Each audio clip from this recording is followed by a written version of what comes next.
A woman enters the church carrying the weight of a lifetime of rejection. In the middle of the service, her body gives way, and she collapses to the floor in front of everyone. But instead of help, she receives judgmental stares, cruel whispers, and veiled laughter. There, lying on the cold floor, she feels that not even God wants her anymore. But from the last pew, an invisible man rises, someone nameless, voiceless, unremarkable, and in a silent gesture, he does what no one there dared to do. What begins as humiliation transforms into the exact moment when God decides to change everything.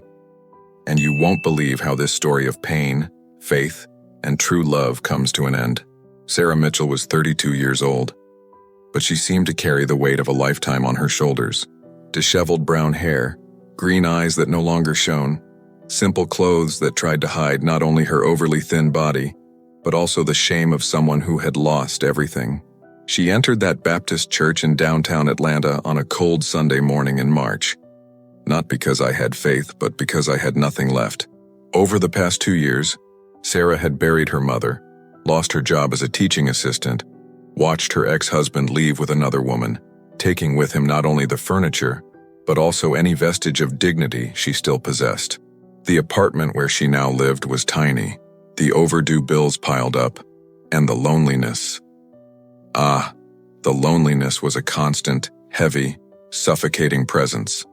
She went into New Hope Baptist Church because an elderly neighbor had insisted.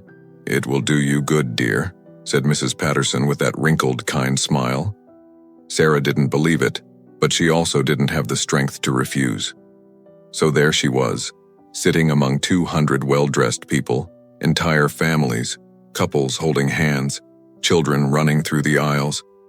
She felt more alone there than in her empty apartment. The service began with lively music. Everyone was on their feet, clapping, singing with a joy that seemed so distant from Sarah's reality. She tried to join in, she really tried, but her legs trembled, her head was spinning. She had skipped breakfast. In fact, she had skipped many meals lately.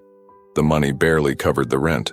Pastor David Reynolds was a charismatic man, in his 50s, with a powerful voice and a wide smile.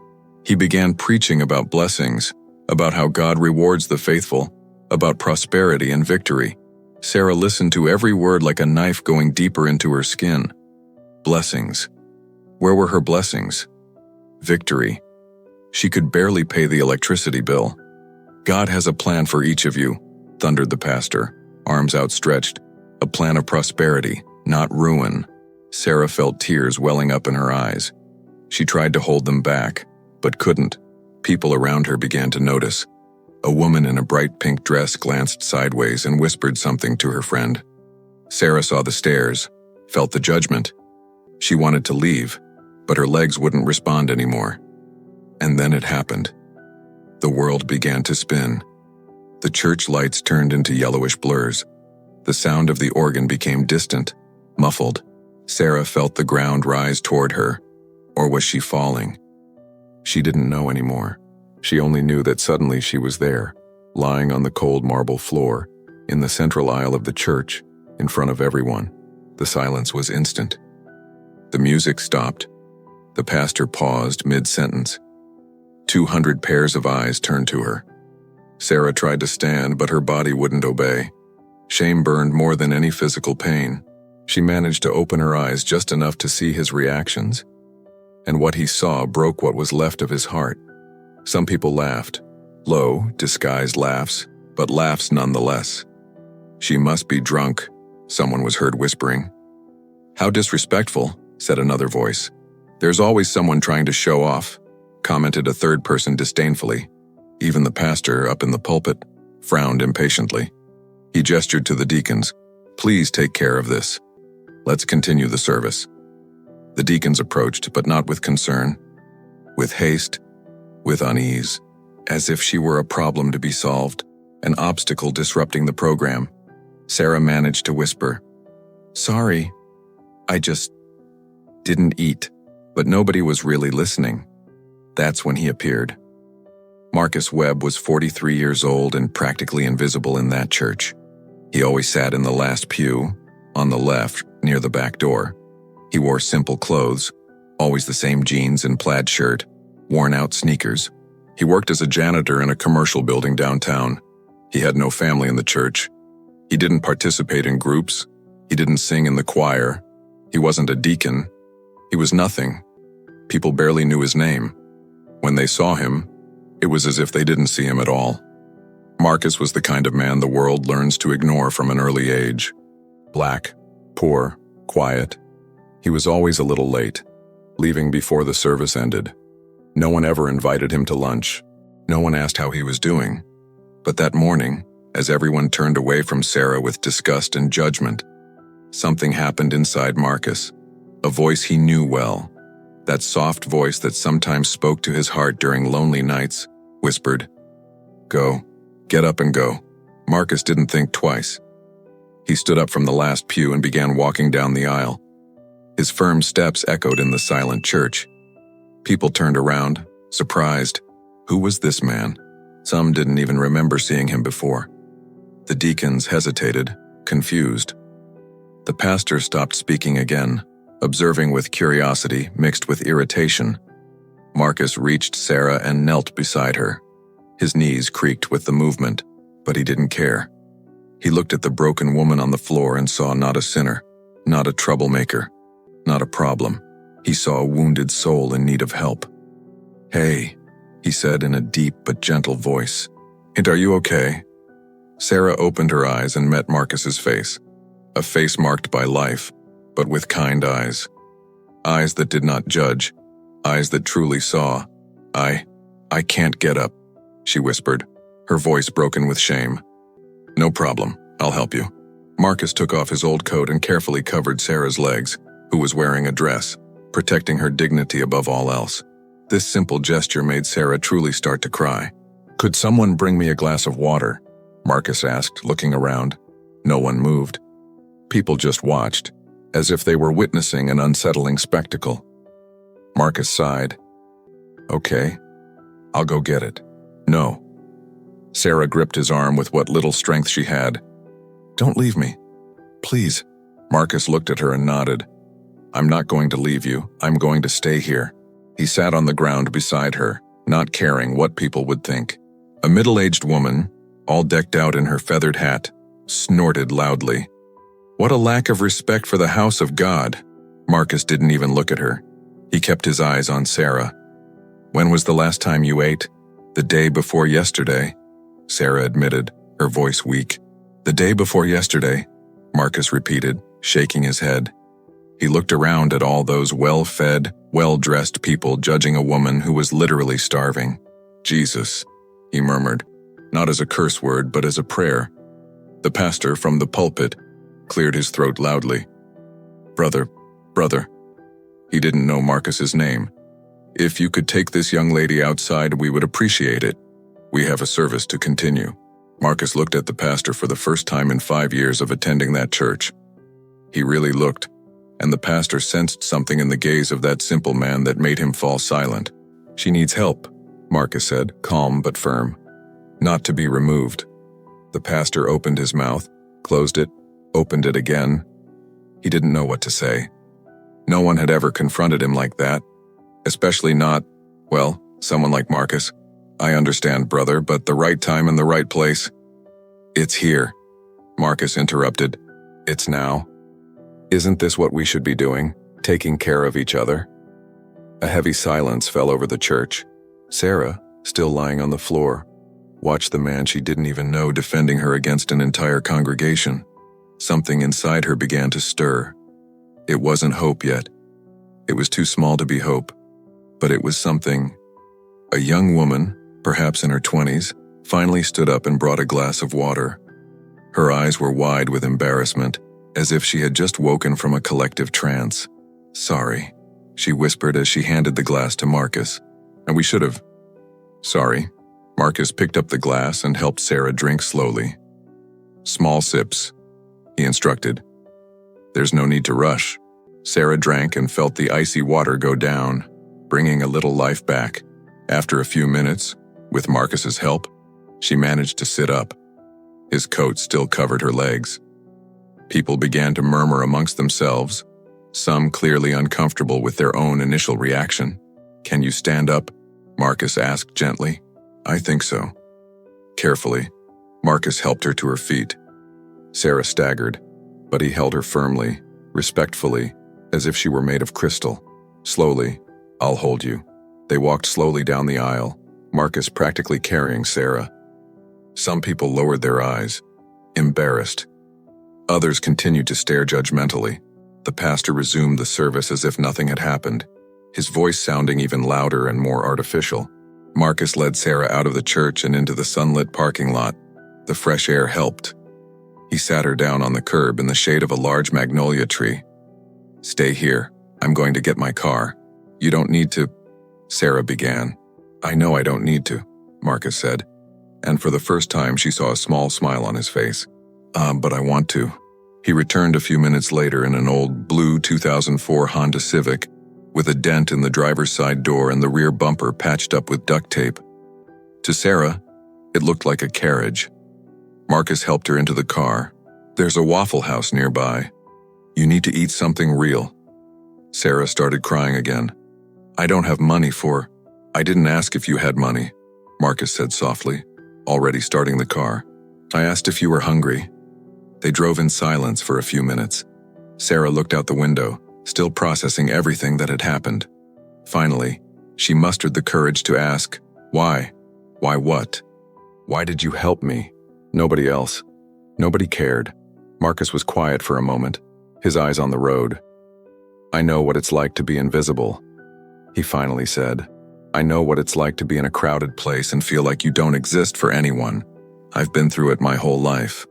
And there are days when it hurts so much that I just want to disappear for real, you know." Sarah looked at him, really looked. For the first time, she saw the emotional scars he carried, as deep as her own. "But then I remember," Marcus continued, "that Jesus didn't come for the common people. He didn't come for those who had everything figured out.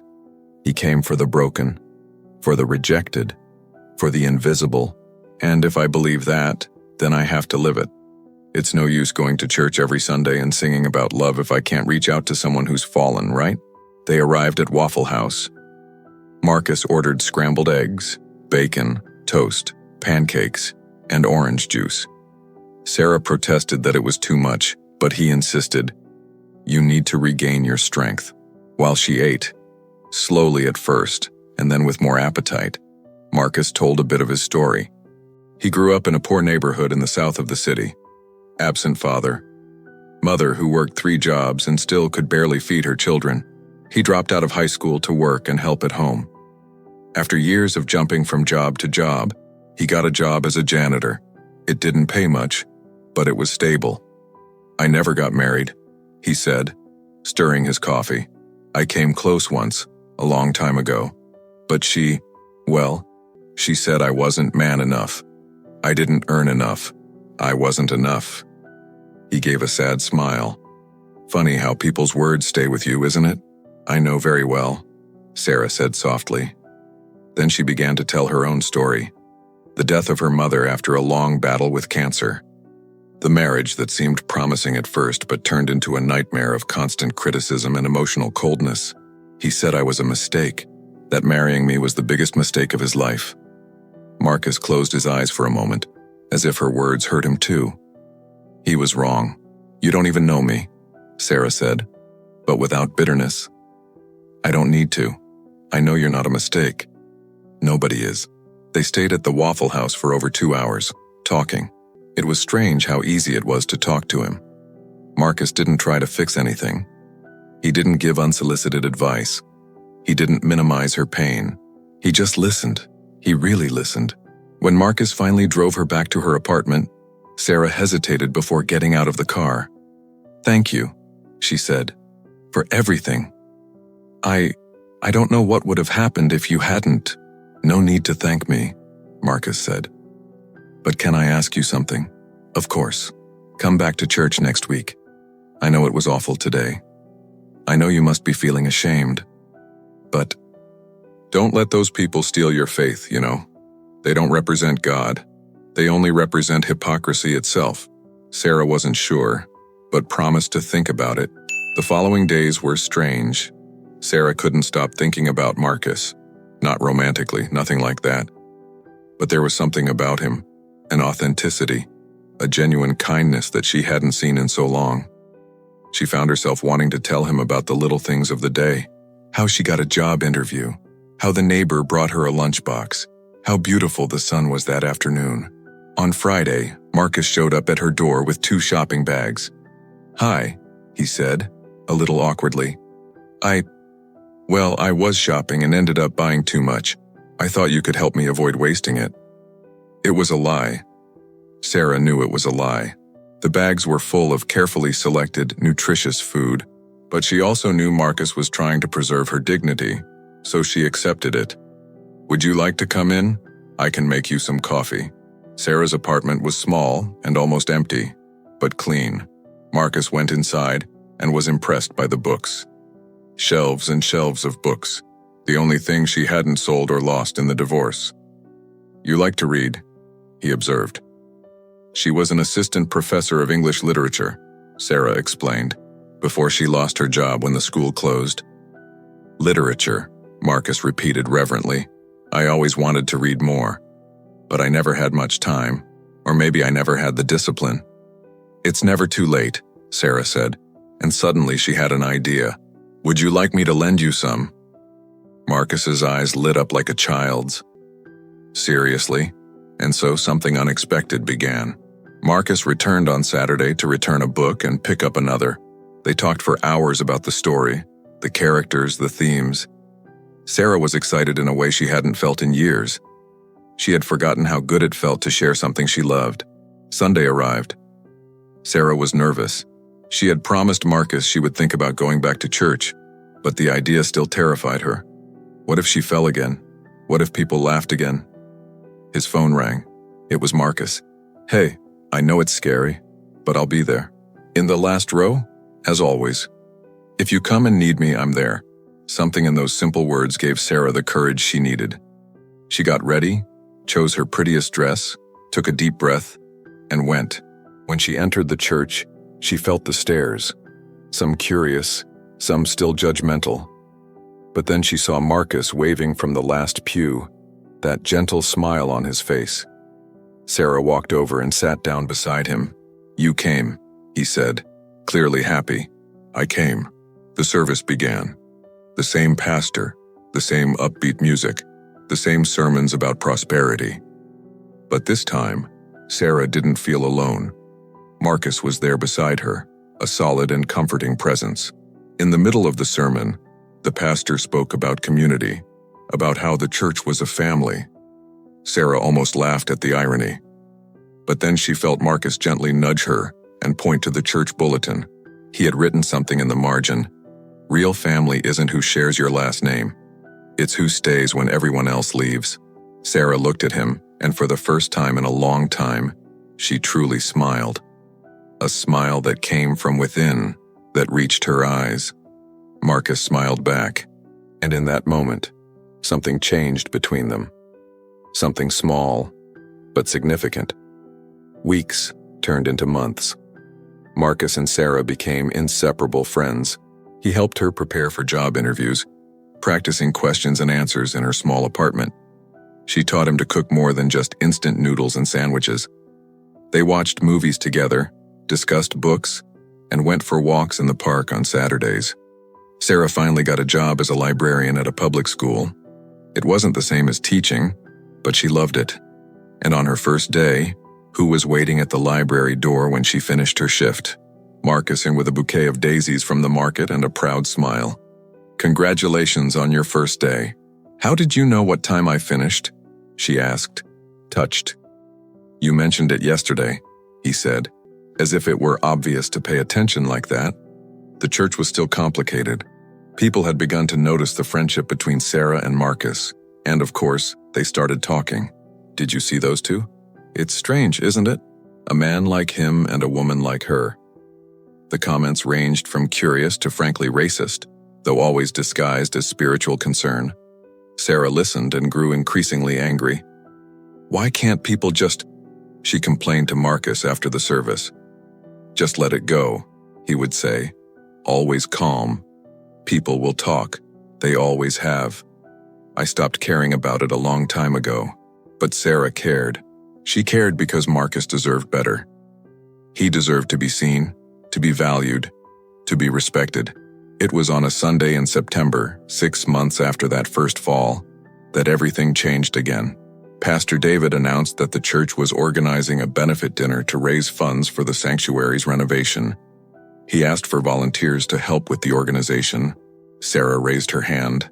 Marcus did too. They had been assigned to work together on the decorating, which secretly made them both happy. In the following days, they spent hours at the church after work, hanging lights, setting tables, preparing centerpieces. It was hard work, but they laughed a lot, talked, and at some point, without either of them being able to say exactly when, the friendship began to transform into something more. Sarah noticed first. It was when Marcus was on a ladder, trying to hang a banner and almost fell. She rushed to hold the ladder, her heart pounding with fear. "Watch out!" she shouted. Marcus came down, looking a little pale. "Wow, thanks. This staircase is pure betrayal." Sarah was still gripping the ladder, her fingers white from how tightly she held it. "You could have hurt yourself," she said, her voice coming out more intense than she intended. Marcus looked at her, really looked, and saw something in her eyes that made him stop. "Sarah, I don't know what I would do if—" she began, and then stopped, frightened by the intensity of what she was feeling. Marcus climbed all the way down the stairs and stood in front of her. They were alone in the empty church, the Christmas lights twinkling softly around them. "If what?" he asked softly. "If I lost you," she admitted, her voice almost a whisper. The silence that followed was heavy with emotion. Marcus raised his hand slowly, hesitantly, as if asking for permission. When Sarah didn't pull away, he gently touched her face. "You won't lose me. I'm not going anywhere. Promise." "I promise." They didn't kiss at that moment. It was still too early, too fragile. But something was said without words. Something was established. Marcus left that night with his heart pounding in his chest, hardly able to believe what he was feeling. He was 43 years old and had never felt like this before. Not even with that woman who had rejected him years ago. This was different. This was real. Sarah, for her part, went home in a state of emotional shock. She was in love. After everything she had been through, after swearing she would never again let someone into her heart like that, she was completely in love with Marcus Webb, the invisible man in the last pew of the church.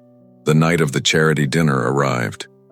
The church was beautiful, transformed by the decorations they had prepared with so much care. More than 300 people attended, including some prominent members of the community. Sarah was nervous, but beautiful in a simple navy blue dress that Marcus had helped her choose. He was wearing a dress shirt that she had insisted on buying for him, the first new shirt he had owned in years. They worked together all night, serving food, chatting with guests, making sure everything ran smoothly.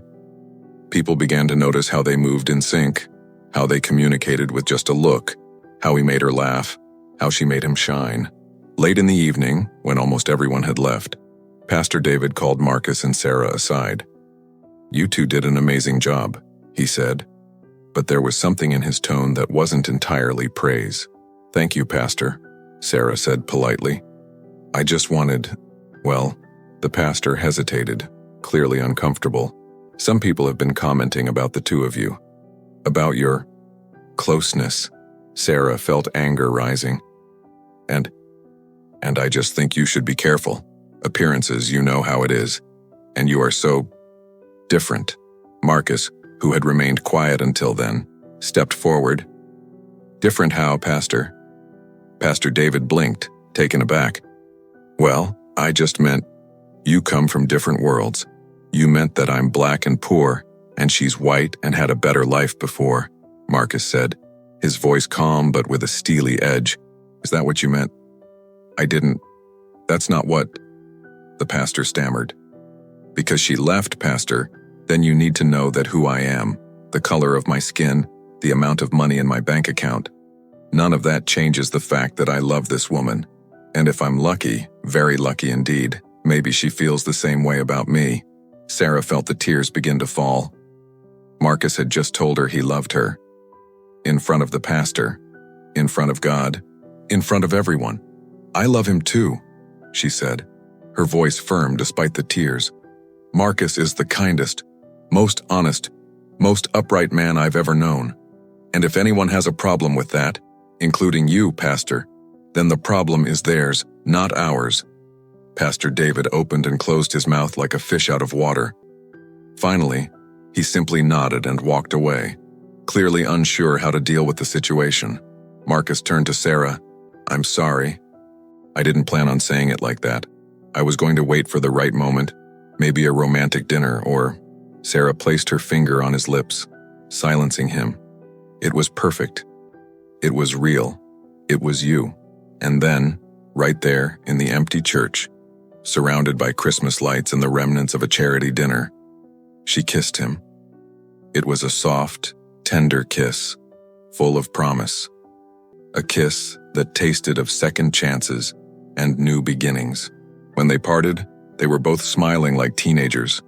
"So," Marcus said, still gently holding her face, "are we really doing this? Officially?" "Officially," Sarah confirmed. "You and me, against the world, if necessary." "I hope it won't be necessary," he joked. "But if it is, I'm in." The following months were like a dream. Marcus and Sarah didn't hide their relationship, but they didn't make a show of it either. They simply were. They continued sitting together in the last pew. They continued going to Waffle House on Sundays after church. They continued exchanging books and watching movies. But now there were stolen kisses in the kitchen while they cooked together. There were hands intertwined during church services. There were plans for the future, shared dreams, hopes that once seemed impossible. The reaction in the church was mixed. Some members, especially the younger ones, thought it was beautiful. A couple who had met in pain and found healing in each other. But others, especially the older and more conservative members, didn't like it. There were murmurs about, "It's not appropriate," about, "They should wait longer," about, "It's too soon after her divorce." Yes, there was racism, discreet, veiled, but it was there. Comments about mixing races, disapproving glances, invitations that never came. Sarah wanted to fight. She wanted to confront every person who gave her a dirty look, every whispered comment. But Marcus, with his patient wisdom, advised her differently. "Their love isn't perfect," he said, "but their faith is real, even if it's shrouded in prejudice and fear. We don't change people by forcing them. We change them by setting an example, by living true love. In time, they'll see, or maybe not, but that can't change who we are." And he was right. Over time, some began to see. They saw how Marcus and Sarah cared for each other, how he waited for her after work even when he was exhausted, how she brought him lunch at the building where she worked, how they prayed together, grew together, and strengthened each other. Mrs.